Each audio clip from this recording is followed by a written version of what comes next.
하나님 말씀 봉독해 올리겠습니다. 출애굽기 13장 14절에서부터 17절 말씀입니다. 너는 매년 세 번 내게 절기를 지킬지니라. 너는 무교병의 절기를 지키라. 내가 내게 명령한 대로 아비벌의 정한 때에 이래 동안 무교병을 먹을지니 이는 그 달에 내가 애굽에서 나왔음이라. 빈손으로 내 앞에 나오지 말지니라. 맥주절을 지키라. 이는 내가 수고하여 밭에 뿌린 것의 첫 열매를 거두미니라. 수장절을 지키라. 이는 내가 수고하여 이룬 것을 연말에 밭에서부터 거두어 저장함이니라. 내 모든 남자는 매년 세 번씩 주 여호와께 보일지니라. 아멘.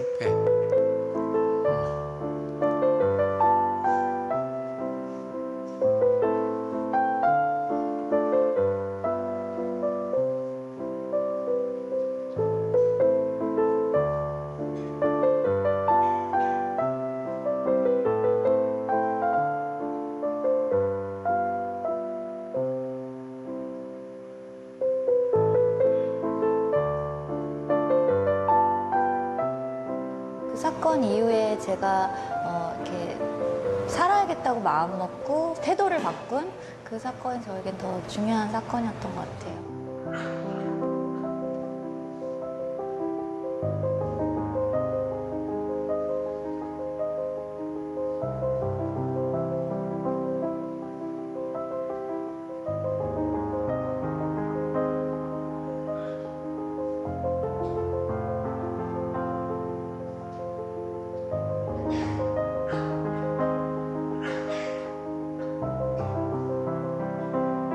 꾸고 있다고 생각했어요. 되게 계속 깨지 않는 악몽 같은 거를 꾸고 있나 뭐 이런 생각도 했었고.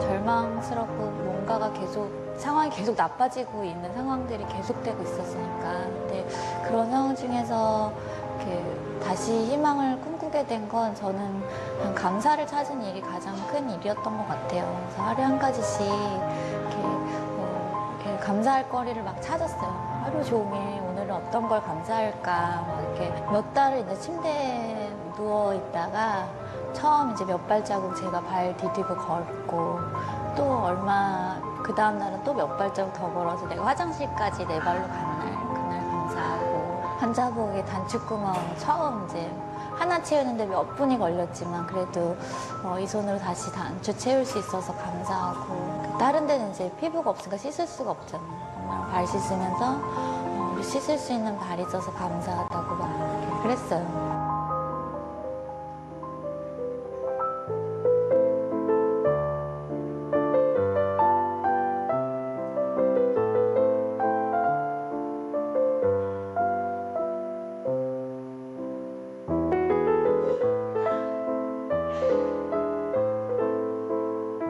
말도 안 되는 감사인데 그게 힘이 되더라고요. 정말 자꾸 입술로 감사하다고 말하다 보니까 맞아, 오늘의 작은 변화가 있었어. 이런 생각이 이제 보이기 시작하는 거예요. 그러면서 이게 내일 또 다른 감사거리가 나의 내일에 있겠구나. 그런 희망이 생기기 시작했던 것 같아요.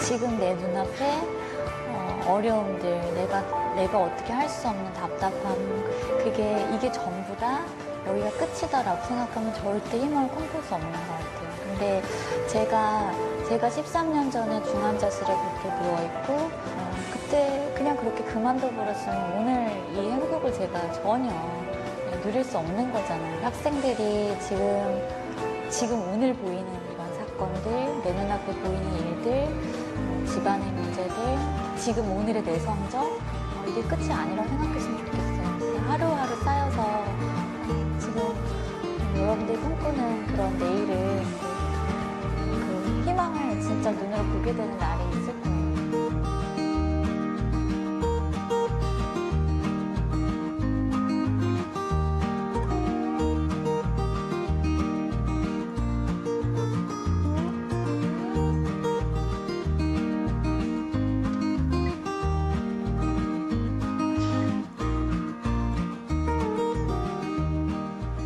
나는 지금도 행복합니다. 예, 뒤에 그림 2장, 3장 펴보세요. 예, 역도지요. 누군지 잘 알겠습니까? 예, 장미란 씨입니다. 2012년 영국 올림픽 할 때 3등을 들다가 떨어졌거든요. 예, 다음 그림 보세요. 그럼에도 불구하고 하나님 앞에 감사하고 또 무릎을 꿇은 거예요. 그리고 하나 더 내보세요. 하나 더 없어요? 아, 그래요. 저기 이제 손을 이렇게 대고 이렇게 섬이고 이렇게 키스하는 게 또 나오는 게 있습니다. 장미란 씨는 신실한 크리스찬입니다. 크리스찬이고 11년째인가 이제 교통사고 나면서 그걸 이제 또 불굴의 의지로 기도하면서 다시 일어섰어요. 그 전까지 한 10년 동안은 세계를 제패했던 사람이에요. 세계를 제패했던 사람.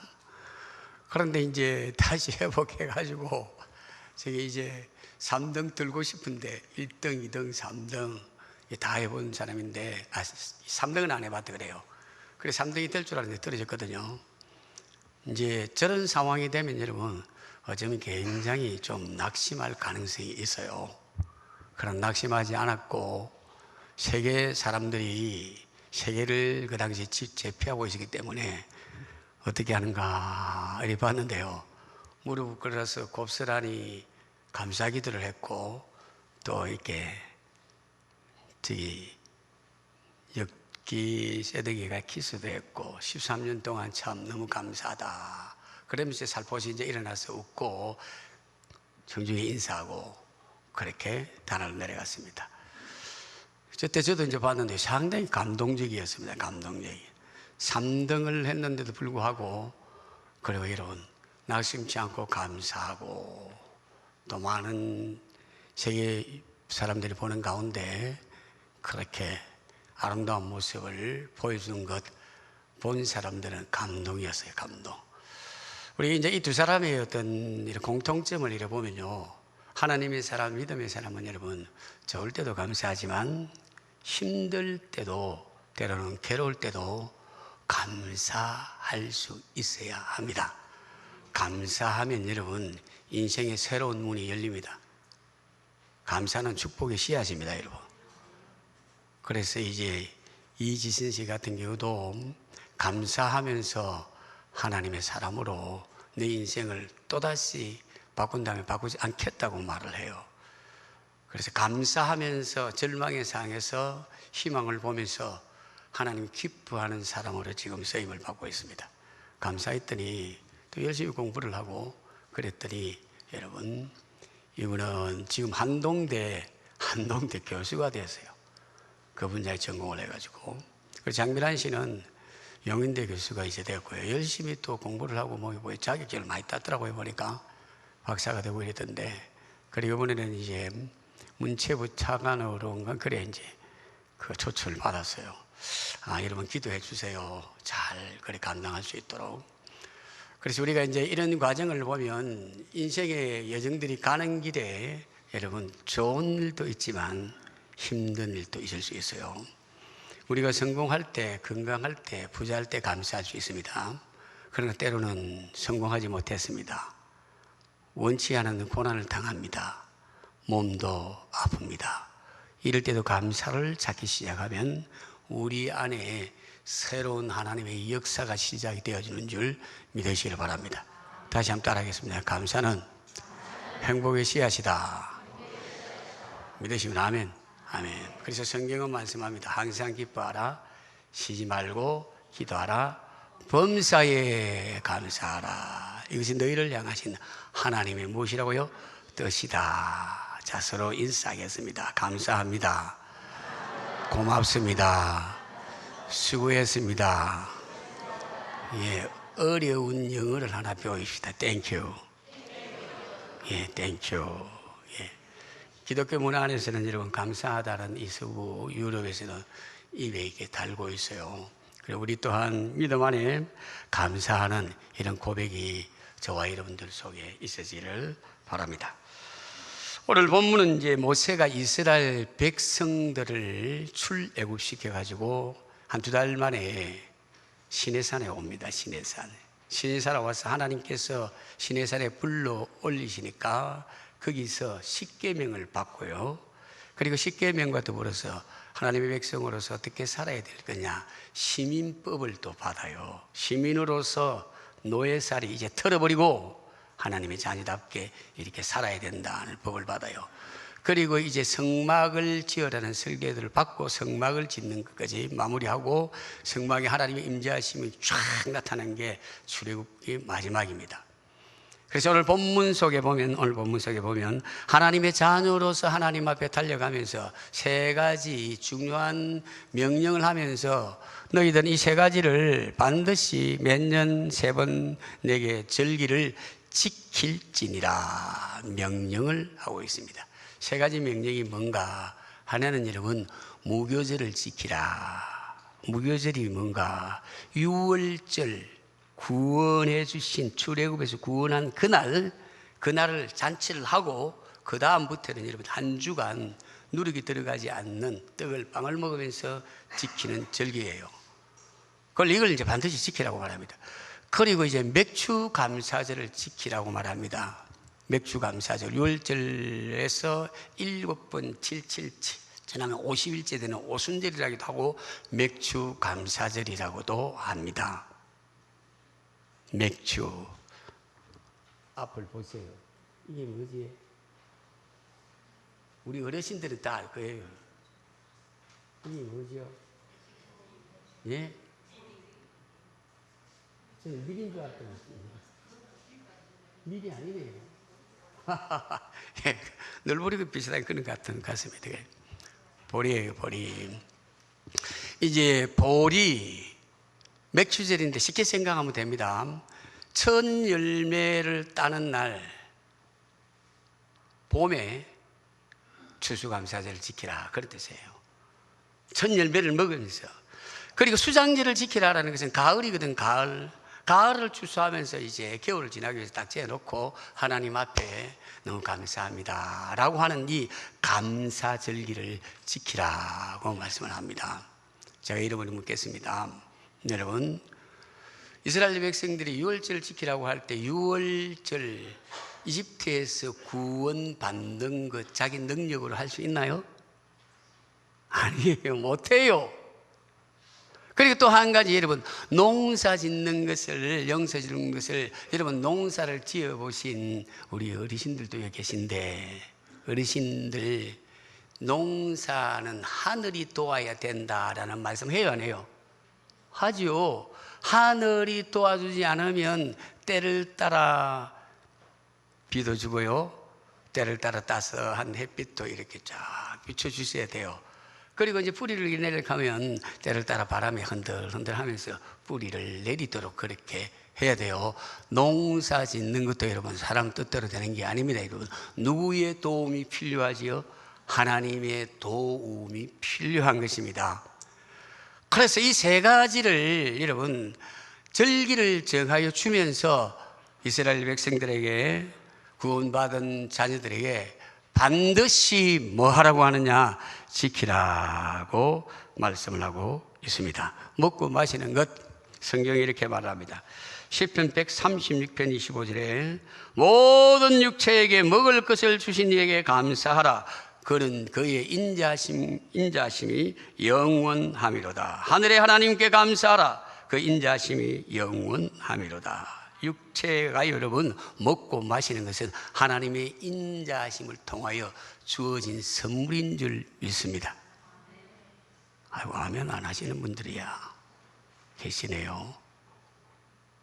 지구촌에는 여러분 한 20억 정도 지금 굉장히 힘들어요. 먹는 게. 오늘 우리 교회 오시는 분들 다이어트 하신다고 굶은 분은 계실 거예요. 못 먹어서 허리가 굶주려 오신 분 계세요? 아무도 없잖아요. 풍요해요. 이게 여러분 하나님의 선물이라는 것을 믿어야 합니다. 여러분 선물이라는 것. 그래서 우리가 하나님 앞에 시편 기자의 고백대로 이게요 하나님의 자비와 인자하심으로 주어진 선물이라는 것을 믿을 때에 여러분 감사할 수 있고 감사하면서 은혜의 문들을 열 수가 있습니다.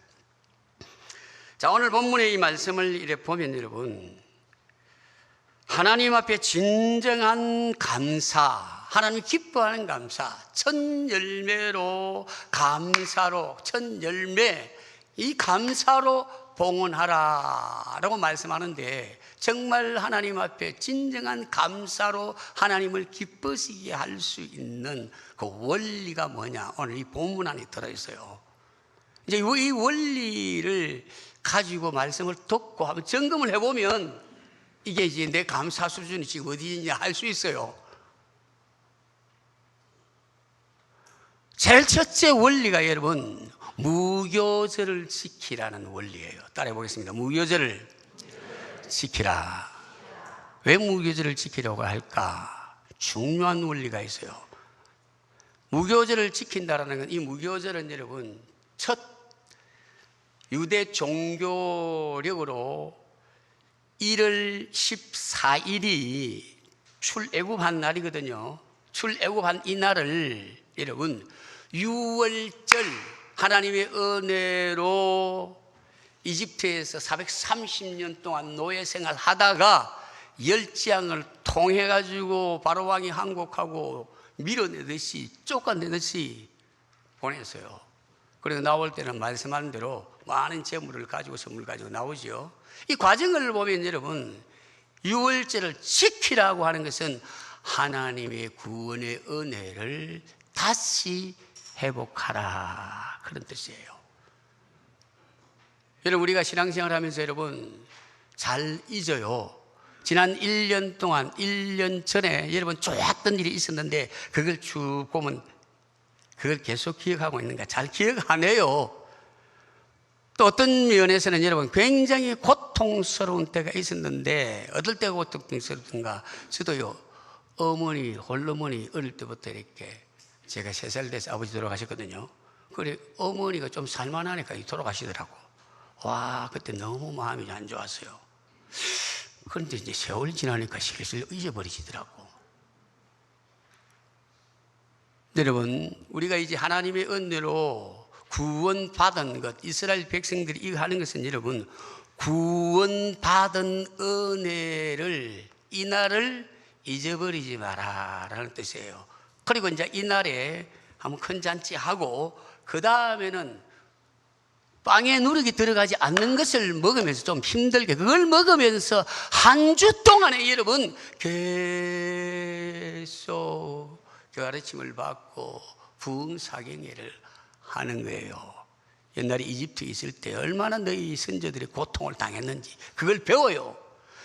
그리고 이렇게 고통을 당하다가 하나님이 어떻게 약속하신 말씀대로 그 강대국 절대 구출될 수 없는 그곳에서 구출하셨는지 하나님이 일하셨던 것을 그 백성들에게 또 말하고 또 말하고 또 말하고 해요. 그러면서 한 주 동안 무엇을 하는가? 부흥 집회라는 것입니다. 여러분 한 주 동안 하나님이 구원의 은혜를 또 듣고 하면 은혜가 회복되겠어요? 안 되겠어요? 회복돼요. 여러분 많은 사람들이 출애굽을 체험을 했지만 보고도요 잘 못 믿는 사람 이게 긴가민가 이렇게 휩쓸려 가지고 온 사람도 많을 것 아니에요. 그러나 이제 이런 과정 속에 출애굽 해가지고 광야를 거치면서도 또다시 홍해를 지나면서 와 진짜 하나님 살아계시겠네 이걸 또 처음 아는 사람이 있어요. 그러나 여러분 여전히 휩쓸려 가면서 이게 긴가민가 하는 사람들이 있습니다. 광야를 가면서 대부분 불평하고 원망했던 사람들 이런 사람이에요. 그래서 유월절 잔치를 하고 무교절을 지난다는 것은 하나님이 우리에게 내게 베푸신 이 민족에게 베푸신 구원의 은혜를 생각하고 회복시키는 날입니다. 너무나도 중요한 것입니다. 신명기 16장 3절 유교병을 그것과 함께 먹지 말고 이래 동안은 무교병 곧 고난의 떡과 그것과 함께 먹으라. 이는 내가 애굽 땅에서 급히 나왔습니다. 이같이 행하여 내 평생에 항상 내가 애굽 땅에서 나온 날을 기억하라. 애굽 땅에서 무한 날을 기억하라고요? 나온 날을 기억하라고 말합니다. 나온 날. 그래서 나온 날을 기억하라고 말씀하면서 하나님 앞에 올 때에 너희들이 구원받은 사람으로 빈손으로 오지 마라고 말씀을 해요. 그래서 출애굽기 23장 15절 하반절에 보면 오늘 본문입니다. 내가 애굽에서 나왔습니다. 빈손으로 내 앞에 나오지 말지니라고 말씀을 합니다. 이 말씀은 여러분 두 가지 의미가 있습니다. 첫째 의미는요, 내 앞에 빈손으로 비어서 나오지 마라. 하나님 앞에 구원에 감격하면서 귀한 예물을 가지고 오라는 말입니다. 또 한 가지는 빈손으로 해당하는 이 말이 여러분 어느 쪽에 보면 공허하다, 쓸데없이 헛되이 등의 뜻을 담고 있습니다. 다르게 말하면요, 하나님 앞에 오는데 아무 생각 없이 구원의 은혜는 잊어버린 채 오늘 저기 목사님 오라고 하니까 그래 겨우 왔다. 어떤 사람은 왔다 갔다 하니까 올 때에 오늘 가면 맥주 감사를 뭐 먹을 거 있겠나 이렇게 생각하는 분도 있어요. 여러분 하나님께 올 때는 따라해 보겠습니다. 구원의 은혜를 되새겨야 한다. 그래야 예배의 성공자가 돼요. 이사야 시대예요. 이사야 시대에 이스라엘 백성들이 망하기 한 100년 좀 더 전이에요. 그때에 이스라엘 백성들이 하나님 앞에 예배를 드리고 예물을 드릴 때에 형식은 있는데 마음의 정신은 텅 비어 있었습니다. 그래서 하나님께서 이사야를 통해서 굉장히 책망하는데 이런 말을 해요. 너희 집의 소, 너희 집의 짐승 말은 이 음식을 가지고 죽을 주면 주인을 알는데 너희는 나를 알지 못하느니라고 말씀을 해요. 너무 가슴 아픈 일이죠. 그러면서 이렇게 말씀해요. 너희가 내 앞에 보이려 오니 이것은 누가 너희에게 요구하였느냐. 내 마당만 밟을 뿐이라. 헛된 재물을 다시 가져오지 말라. 분양하는 것은 내가 가져가는 얘기하는 것이요. 봐요. 월삭과 안식일로 대회로 모이는 것도 그러하니 성회와 아울러 악을 행하는 것을 내가 견디지 못하겠다. 내가 견디지 못하겠다고 말씀하는 것입니다. 그래서 하나님 앞에 나올 때에 구원받은 하나님의 자녀이면 저와 여러분들이 예수의 십자가의 피의 보혈로 구원받은 사람으로 예배자로 나올 때 하나님이 나 같은 사람을 선택하여 하나님의 자녀 되게 하셨지. 이런 마음들 되새기며 와야 돼요. 아무 생각 없이 텅 빈 생각으로 온다면 이건 여러분 하나님 마음 아프게 하는 일이 돼요. 그래서 예배자로 하나님 앞에 나올 때에 여러분 구원의 은혜 감격하면서 꼭 가져야 할 것, 하나님 앞에 나올 때에 빈손으로 오지 말라는 것은 하나님의 구속의 은혜를 반드시 생각하고 하나님 앞에 나와야 된다라는 것입니다. 우리가 이제 이런 모습을 보면서 진정 나는 하나님 앞에 감사하면서 예배를 드리는가, 내 찬양에 진정한 구원의 은혜의 감격이 담겼는가, 이런 걸 한 번씩 돌아봐야 돼요. 제가 이런 글을 써봤습니다. 내게 구원의 감격이 눈물이 흐르고 종종 흐르고 있는가? 이런 사람들은 여러분 구속의 은혜에 감사하는 기쁨이 있어요.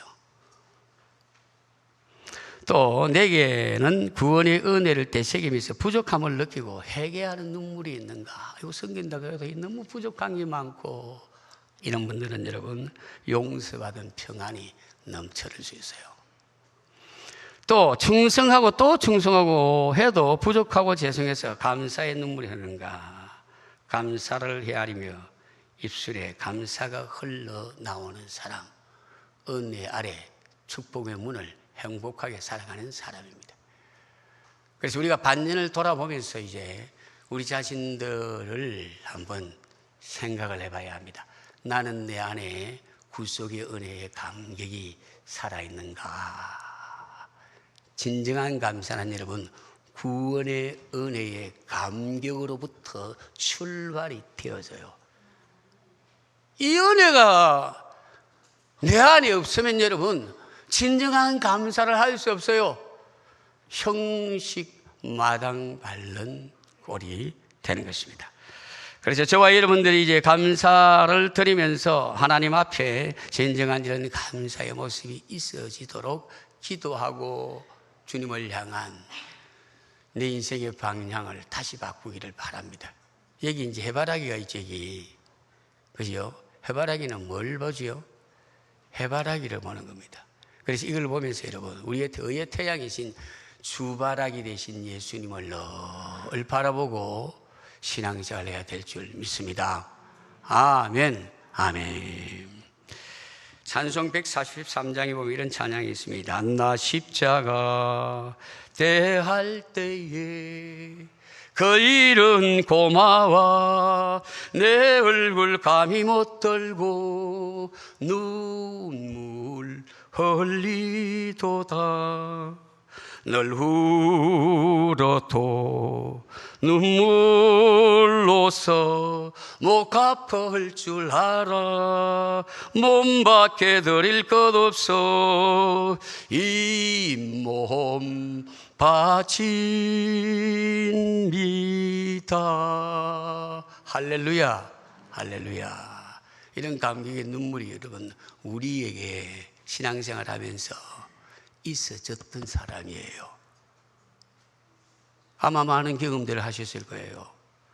그러다 오늘이라는 삶을 풍요롭게 살아가면서 이런 감격의 눈물이 내게 있는가 살펴보시면서 주님을 향한 구원의 은혜의 감격을 회복시켜 달라는 이런 강구와 또 사모함이 있기를 바랍니다.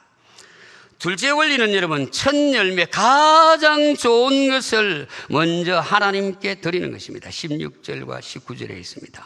맥주절을 지키라. 이는 내가 수고하여 밭에 뿌리는 것이 첫 열매를 거둠이라. 19절에는요 첫 열매란 처음 거둔 열매에 가장 좋은 것을 가져다가 너희 하나님 여호와의 전에 드릴 것이니라. 하나님의 명령이지요. 가장 뭐한 것을요? 좋은 것을 드리는 것입니다. 하나님께 구원의 은혜에 감사, 그 가슴을 담고 하나님 앞에 가장 좋은 것을 하나님 앞에 드리는 것입니다. 여기 이제 첫 열매라는 것은 이제 만물이라는 의미도 있고요. 이게 가장 좋은 것, 정선된 것, 최고로 좋은 것을 골라 뽑아서 하나님 앞에 드리는 것입니다. 최고의 좋은 것을 최고의 하나님께 올려 드리는 것입니다. 그리고 이 최고의 좋은 것은 누구의 명령에 따라 사는가? 하나님의 명령에 따라 사는 것을 최고의 선물이라고, 최고의 봉헌이라고 말씀할 수 있습니다.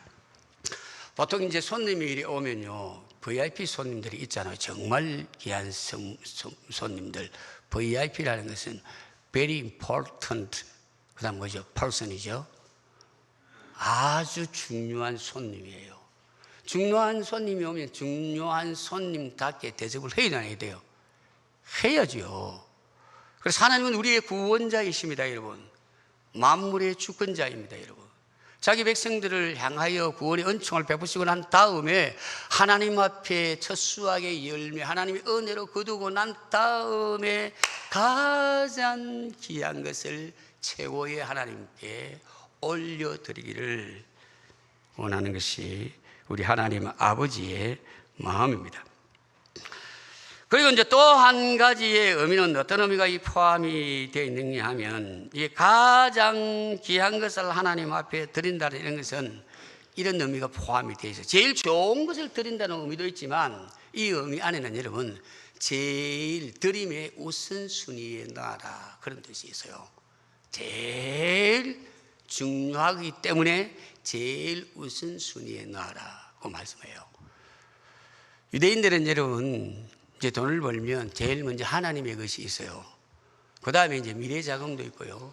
그 다음에는 여러분 자기 생활비가 있어요. 여러분 이걸 하나님께 드리려고 할 때 요 세 가지 중에 제일 먼저 우선순위를 무엇을 놓을까요? 생활비를 먼저 넣을까요? 생활비를 먼저 넣는다고 보면 여러분 생활비를 넣다가 그 중에 아이들 이렇게 하다 보니까 교육비가 제일 많이 드니까 교육비를 딱 먼저 놨다. 그러면 교육비 고기를 중심으로 해가지고 전부 다 집에 돈 드는 거는 쑥쑥쑥 이게 자리 변동을 해요. 하나님의 것은 여러분 아주 뒤에 취급을 받아요. 여러분 처음 것을 드린다라는 것은 이게 어떤 의미냐, 처음 것을 하나님께 드리면 그 다음에 전부 다 열매를 따요. 가장 좋은 것을 드리면 그 열매를 드림을 통하여 다음에 딸 때에 가장 좋은 열매를 딴다라는 의미가 포함되어 있어요. 그래서 우선순위를 놓을 때에 가장 귀한 것을 드림과 동시에 하나님 앞에 가장 귀한 하나님의 것을 하나님께 최우선순위에 놓는다 그런 뜻입니다. 그러면 봉헌하고 감사할 때 맥주감사절을 드려요. 이 맥주감사절을 들을 때에 하나님 앞에 우선순위가 되어 있습니까? 차선이 되어 있습니까? 가장 좋은 것을 우선순위에 드리는 거예요. 가장 귀한 것을 드린다면 첫 열매가 들어지면 다음 때 열매도 그대로 딴다는 것이거든요. 그런데 여기서 생각해 보세요. 가장 귀한 것을 하나님 앞에 말씀대로 명령한 대로 드렸어요. 드렸으면 그 뒤에 드린 최고의 그 모습으로 다음에 무엇을 딴다는 말이지? 열매를 딴다라는 그런 모습이 있어요. 그런 의미예요. 그리고 하나님 앞에 여러분 우선순위를 놓는다라는 것은 이게 너무 중요한 것입니다. 그래서 우리가 살아가는 과정 속에 여러분 한번 생각해 보세요. 내 우선순위가 학교에 아이들 학교에 다니면서 교육비가 먼저인지 복지비가 먼저인지 생활비가 먼저인지 생각을 해보세요. 여러분 하나님이 기뻐 받으시는 감사의 봉헌은 여러분 명령하신 대로 드리는 것입니다. 내가 딱 생각해가지고 내 기뻐하는 대로 드리는 게 아니에요. 하나님 명령하신 대로 하나님께 드려야 돼요. 이런 봉헌을 하나님이 기뻐하시는 봉헌, 하나님을 영화롭게 하는 봉헌이 될 수 있습니다. 그래서 봉헌할 대상의 가장 중요한 문제의 우선순위의 문제다. 첫 단추를 잘못 끼우면 안 돼요. 첫 단추를 잘 끼워야 복이 될 줄 믿습니다. 솔로몬 왕이 여러분 지혜를 받고 처음에 여러분 제일 먼저 한 게 뭔지 아세요? 제일 먼저 한 것이 일천번제였습니다. 뭐라고요? 일천번제였어요. 왕이 되고 난 다음에 하나님의 은혜 너무 감사하고 구속의 은혜 감사해가지고 하나님 앞에 일천번제를 들어서요 수소를 드리고 양을 드리고 일천번제예요. 일천번제를 드리면서 하나님의 놀라운 지혜 놀라운 권세를 받고 복을 받았지요. 나중에 이 사람이 이게 감사함이 무너지면서 문제가 생긴 거예요. 아브라함도 하나님 앞에 시험을 받는 가정 속에는 여러분, 하나님께서 아브라함에게 너희의 독자 사랑하는 이삭을 바치라고 딱 했어요. 이게 이제 우선권의 문제거든요. 그래서 아브라함이 성숙하고 난 다음에 자기 독자 사랑하는 아들 이삭을 믿음으로 바쳐요. 그러면서 하나님께서 여호와 이레, 아들 안 죽여요. 축복의 문을 여시는 놀라운 은혜의 문들을 열어놨어요. 여호와 이레로 축복하시고, 이제부터는 내가 진짜 나를 사랑하고 정말 나를 잘 믿는 사람이 되었구나 칭찬하면서, 여러분 칭찬하면서 너는 나의 벗이다 하고 말씀을 했습니다. 그 믿음의 조상이 그래서 된 겁니다. 그래서 우리가 하나님 앞에 봉헌할 때에 가장 귀한 것을 드린다, 최고의 하나님께 최고의 드린 것 동시에 최고를 드린다라는 것은 우선순위의 제일 첫 자리에 놓아진다는 것을 잊지 않아야 되겠습니다. 하나님은 여러분 약속하신 말씀대로 성취하시고 복을 주시는 분입니다. 출애굽기 23장 25절 26절에 보면 내 하나님 여호와를 섬기라. 그리하면 여호와가 너희의 양식과 물에 복을 내리고 너희 중에서 병을 제하리니 내 나라에 낙태한 자가 없고 임신하지 못한 자가 없을 것이라. 내가 너의 날수를 채우리라. 신명기 28장 1절 6절에는요 10계명에 대하여 쭉 설명하면서 마지막에 말씀합니다. 하나님 율례에 대해서 말씀하시면서 내가 내 하나님 여호와의 말씀을 삼가 듣고 내가 오늘 내게 명령한 그의 모든 명령을 지켜 행하면 내 하나님 여호와께서 너를 세계 모든 민족 위에 뛰어나게 하실 것이다. 내가 내 하나님 여호와의 말씀을 청종하면 이 모든 복이 내게 임하여 내게 이르르니 성읍에서도 복을 받고 들에서도 복을 받을 것이며 내 몸의 자녀와 내 토지 소산과 내 짐승의 새끼와 소의 양과 새끼가 복을 받을 것이며 내 강주리와 떡반죽 그릇에 복을 받을 것이며 내가 들어와도 복을 받고 나가도 복을 받을 것이니라. 말씀하신 대로 순종할 때에 하나님은 복을 주신다고 약속하셔서요, 여러분 이 약속의 말씀을 믿는 자가 뭐 하지요? 헌신할 수 있고요 감사함으로 봉헌할 수 있어요. 이걸 안 믿으면 못해요. 그래서 십자가의 사랑을 믿음과 동시에 하나님이 처음 가장 귀한 것을 들으라, 처음 우선순위의 것을 들으라고 말할 때에 믿고 순종하는 자가 복을 주셔요. 여러분 이 신명기의 이 말씀을 통해서 뒤에 역사가 쭉 이스라엘 역사는요 이 말씀에 근거를 해서 이스라엘 백성들이 순종하면 복을 받았고요, 순종하지 않을 때에는 하나님은 공의로우신 하나님으로 자기 백성들에게 종말을 걸쳤습니다. 여러분 복을 받기를 원한다면 여러분 복을 명하신 말씀을 무엇을 해야 되느냐? 성취, 이룰 것을 순종하면 우리 안에 이런 은혜의 복이 일어날 줄 믿습니다. 이제 마지막으로 이제 감사 봉헌할 때에 복을 주신 대로 신명기 16장 10절에 보면 여러분 77절, 오순절, 맥추절에 대한 또 말씀을 해요. 여기 말씀을 보면 내 하나님 여호와 앞에 77절을 지키되 내 하나님 여호와께서 내게 복을 주신 대로 내 힘을 헤아려 자원하는 예물을 드리고 내 하나님께서 여호와께서 내게 복을 주신 대로 내 힘을 헤아려는 말은 이런 뜻이에요.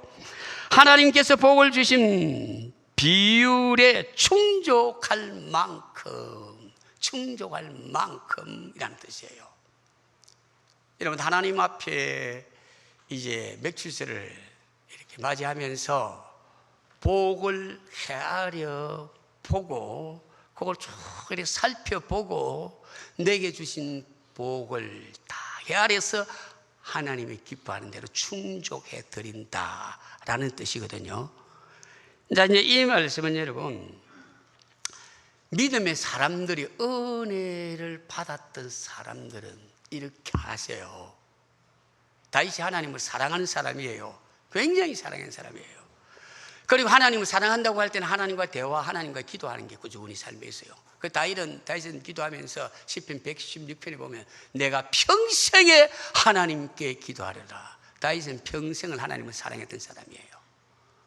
그리고 그의 드림도요 회개하고 난 다음에도 그의 모든 자산을 하나님이 기뻐하는 성경 짓는 데 그걸 전부 다 쓰거든요. 다 헌신해가지고.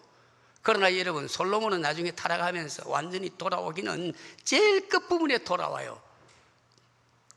그러나 그의 삶은 많은 것을 탕진해버려요.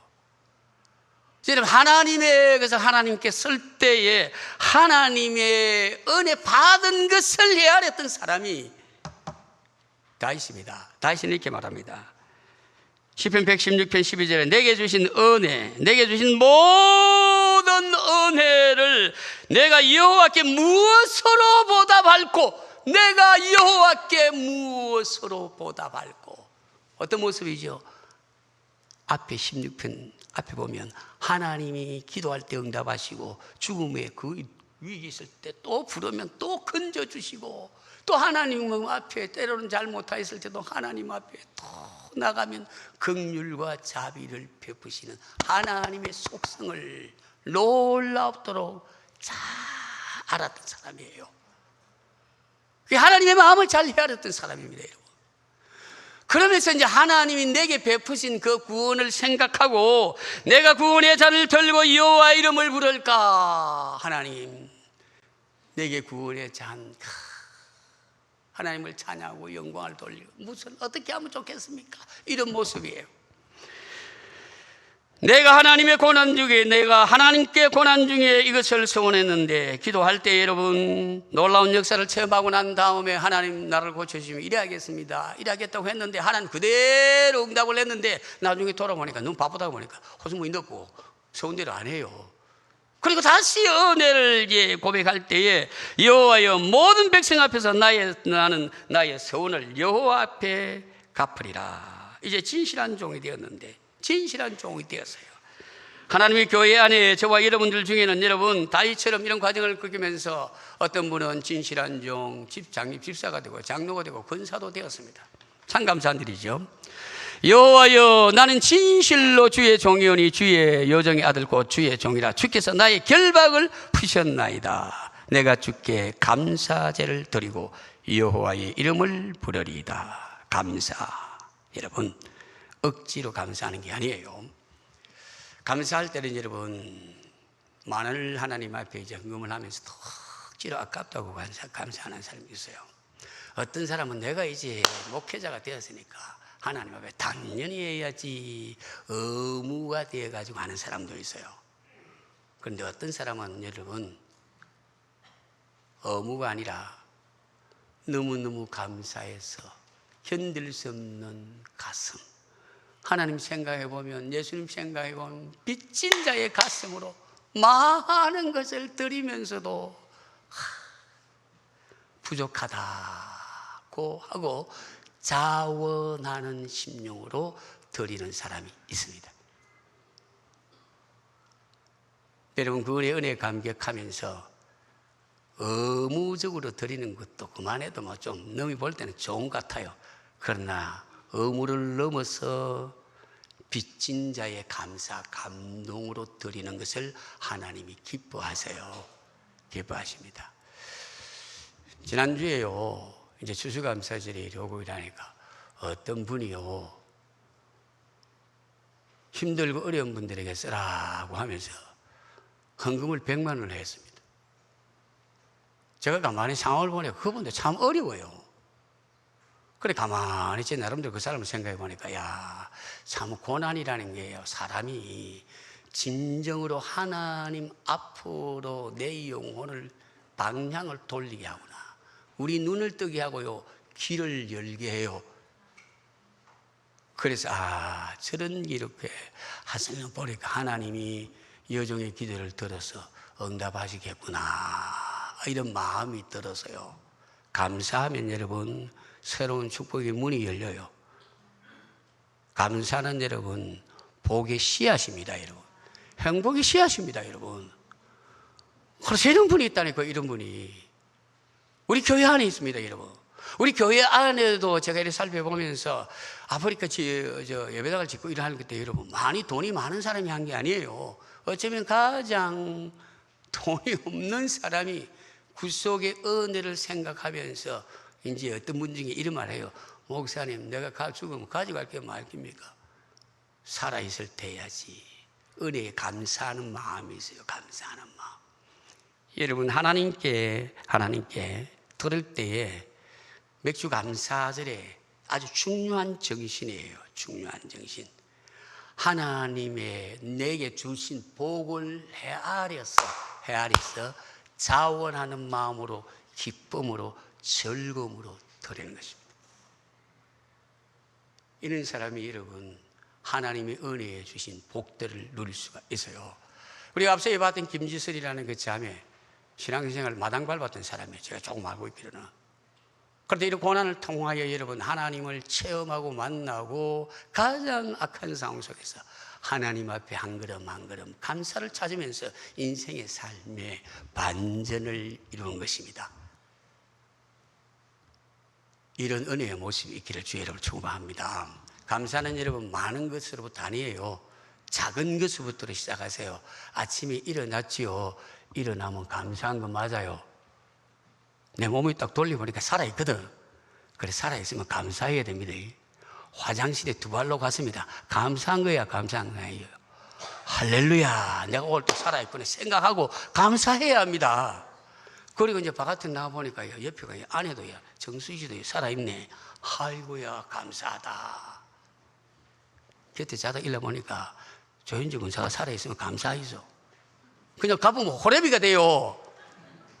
그 주변에 보면 여러분 작은 것들로부터 감사하기를 시작하면 우리 삶이 뭐 하는가 풍성해져요. 풍성해집니다. 이렇게 감사하게 될 때에 여러분 분열하고 비판하고 내 인생을 망치게 하는 어둠의 영들이 역사하지 못합니다, 여러분. 그러면서 그리스도인으로서 감사하면서 행복한 그리스도로 살아갈 수가 있는 것입니다. 여러분, 내일은 두고 오늘부터 내일 일어나면 내일 하루 하나님 앞에 내가 감사하며 살아보자. 따라해보겠습니다. 땡큐. 어려운 말도 못 알아듣겠는 모양이 보니까. 예, 감사합니다. 고맙습니다. 땡큐. 감사합니다. 고맙습니다. 그렇습니다. 이렇게 감사를 통하여 하나님의 원리를 탁 따라서 주님이 말씀하신 대로 감사의 봉헌을 들 때 하나님 우리 안에 새로운 하나님의 일하심을 체험하게 될 것입니다. 이런 은혜가 있기를 주의 이름으로 축원합니다.